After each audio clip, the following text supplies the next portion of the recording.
just off Eagle Mill Road, where it makes a sharp bend, there's a large egg-shaped boulder resting rather precariously on a rock shelf. This formation is the result of millions of years of water erosion, during which the softer sedimentary sandstone has been worn away.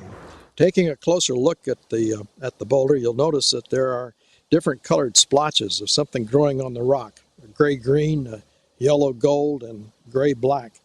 These are lichen formations.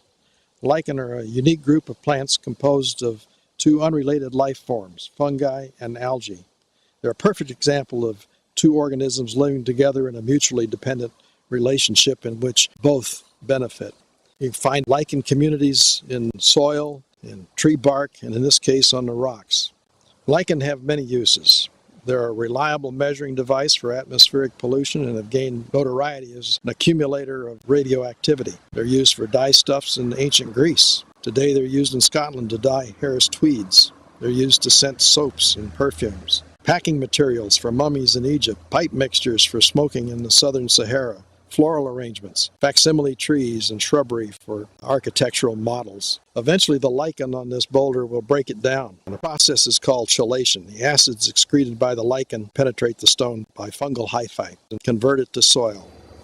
Here's a scrub jay, cousins to the crows and the ravens, checking out his territory, keeping track of everything that's going on.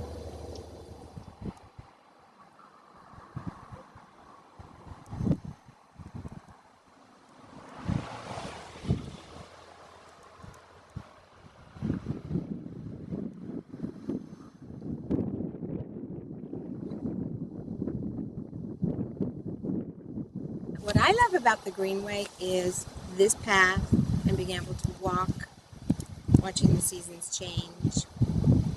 The rose hips. The rose hips. Oh, the rose hips over there are particularly beautiful. And if you look at the rose hips, then they're followed by a green field, and then you can see the hills and a barn.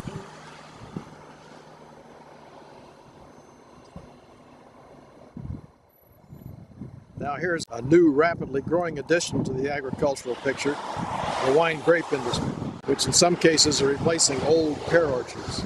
On the hillside and in the flat below is a new vineyard, Eagle Mill Farms. They planted their first vines in 1983 with Semillon, Chardonnay, Gamay Beaujolais, and Cabernet Sauvignon cuttings from OSU's Extension Service. The Eagle Mill Vineyard is about 5 acres, produces about 10 tons of grape a year.